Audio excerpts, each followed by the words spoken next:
Ever felt like you're drowning in debt? Like every paycheck just vanishes to bills? You're not alone. Many find themselves trapped in this cycle, but why? And more importantly, how can you get out of it? Stick around, and I'll show you how.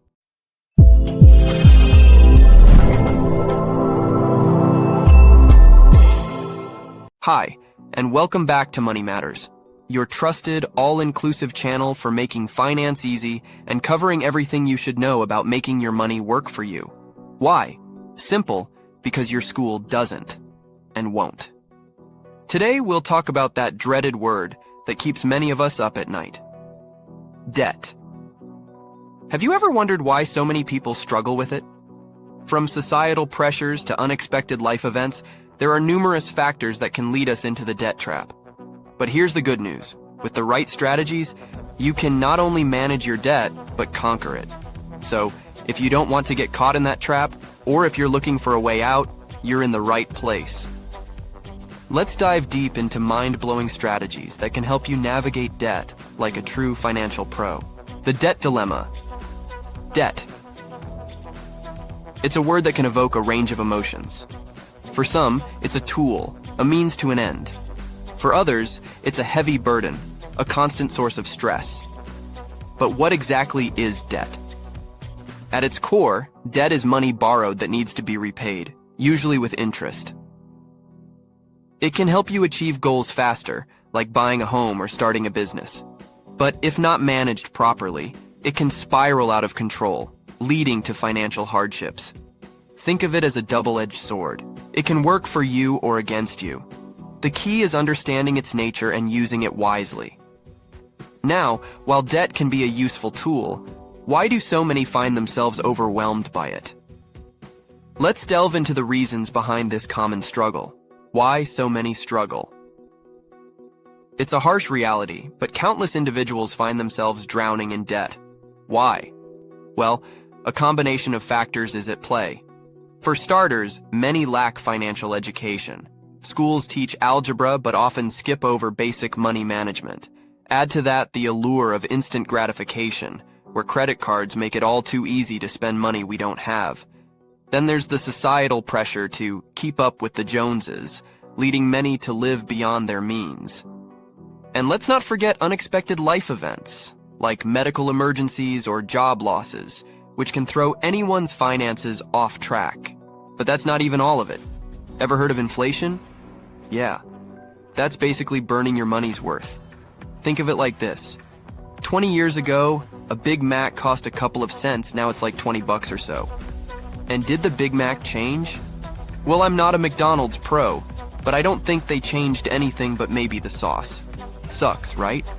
What sucks even more is that the salaries don't get adjusted to this inflation, and all the Fed does to fight it is making it worse. Another struggle is interest on debt. Imagine this. You bought more than you can afford, and now your balance is negative. On top of that, you get interest on it, pulling you even further into debt. The same thing goes when you pay something over time instead of paying it all instantly. You get charged extra for not being able to afford something.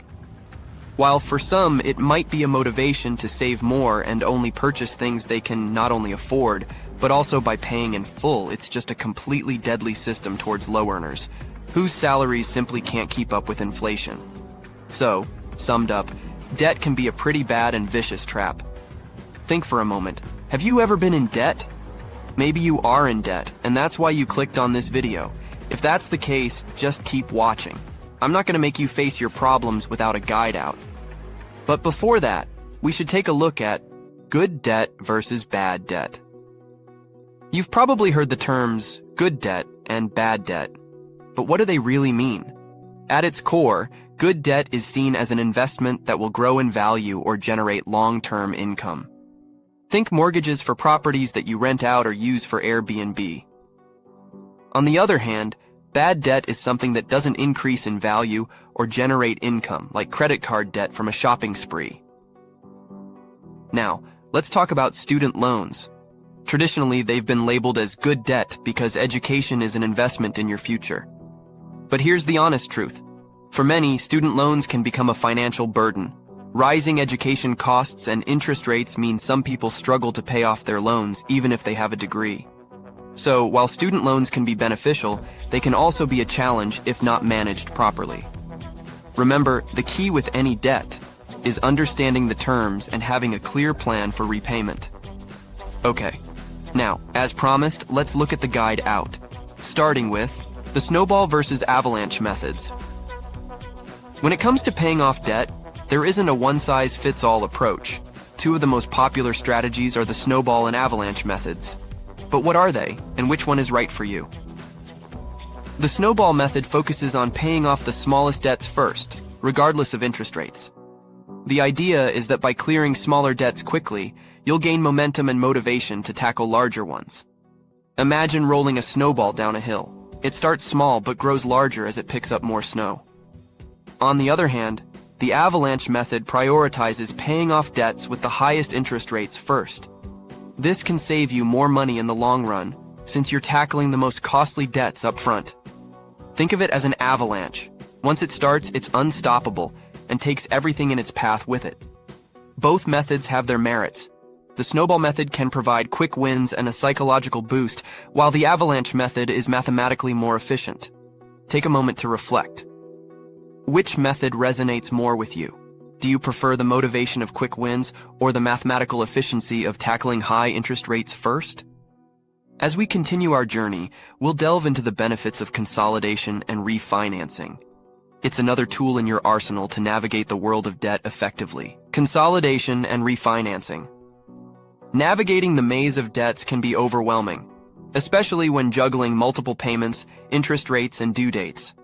That's where consolidation and refinancing come into play, offering solutions to simplify and potentially reduce your debt burden. Consolidation is the process of combining multiple debts into a single loan. Instead of managing several payments, you'll have just one monthly payment, often with a fixed interest rate. This can make managing your finances more straightforward and may even lower your monthly payment. Refinancing, on the other hand, involves replacing an existing loan with a new one, typically with better terms. This could mean securing a lower interest rate, reducing monthly payments, or shortening the loan term. It's a strategic move to save money over the life of the loan. While both options can be beneficial, they're not without their pitfalls.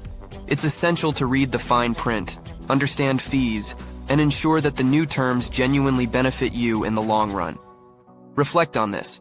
Could consolidation or refinancing be the key to unlocking a more manageable financial future for you? As we dive deeper into the world of debt management, we'll explore the importance of budgeting and expense tracking. These foundational tools can be your guiding light in the dark tunnel of debt. Let's delve in. Budgeting and expense tracking. The cornerstone of any successful financial plan is a well-structured budget. It's the roadmap that guides you through your financial journey, ensuring you don't stray into the treacherous terrains of unmanageable debt. Budgeting is more than just jotting down numbers. It's about understanding your income, categorizing your expenses, and making informed decisions about where your money goes. By setting clear financial boundaries, you can allocate funds to essential expenses, savings, and debt repayment. Expense tracking, meanwhile, is the act of monitoring and recording every penny you spend. Whether it's a morning coffee or a monthly mortgage payment, being aware of where your money is going can be eye-opening. With the plethora of digital tools and apps available today, tracking expenses has never been easier. I also made a video on tools like that should pop up any moment now. See it? The beauty of these tools is that they provide clarity. When you see your spending habits laid out, you can identify patterns, cut out unnecessary expenses, and allocate more funds to paying off debts. It's like shining a spotlight on the areas of your financial life that need attention. Pause and ponder. Are you aware of your monthly expenses? How much could you save by cutting out non-essentials? As we continue our journey, we'll delve into the significance of having an emergency fund, especially when dealing with debt. It's a safety net that can make all the difference. Let's find out why. Emergency funds. Life is unpredictable. One moment you're cruising smoothly, and the next you're hit with an unexpected expense, a medical emergency, car repairs, or sudden job loss. These unforeseen events can derail your financial plans, especially if you're not prepared. That's where an emergency fund comes into play. An emergency fund is a financial buffer, a stash of money set aside to cover sudden and unforeseen expenses. It's not for vacations, shopping sprees, or planned purchases. It's a safety net, ensuring that when life throws a curveball, you don't have to resort to debt to handle it. The general recommendation is to have 3 to 6 months' worth of living expenses in your emergency fund. However, the exact amount varies based on individual circumstances. Someone with a stable job and health insurance might need less than someone who's self-employed or has a history of medical issues. Building an emergency fund might seem daunting, especially if you're already dealing with debt. But even starting small, saving a little bit each month, can make a significant difference. Over time, you'll find that having this financial cushion not only provides peace of mind but also strengthens your overall financial health. Reflect for a moment. Do you have an emergency fund? If not, how can you start building one? As we navigate the complexities of debt, it's essential to understand how to communicate with those you owe. Up next, we'll explore the art of negotiating with creditors and why it can be a game changer in your debt management strategy. But we'll have to make a cut here, otherwise the video would be way too long. Don't worry, I'll cut it in 2 parts, and next week we'll continue right where we left off.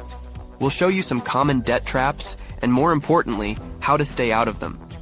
That being said, as we wrap up, we hope you found this video on debt helpful. If you did, think about someone who might also benefit from this info. As you see, financial knowledge is of critical importance, especially in today's world. After all, we don't have our name for nothing. Money does matter. If you got someone, share it with them so they don't miss out. We'd love to hear your thoughts, so feel free to leave a comment below.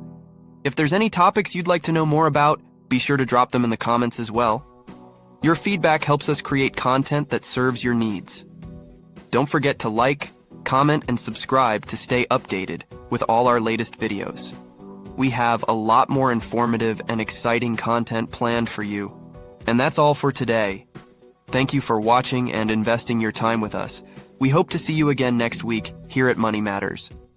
Because your money matters. Oh, you're still here, but the video just ended. Well, since you're already here, don't forget to click this video on the left and subscribe to my channel on the right. All right, that's all for today. Seriously. See ya.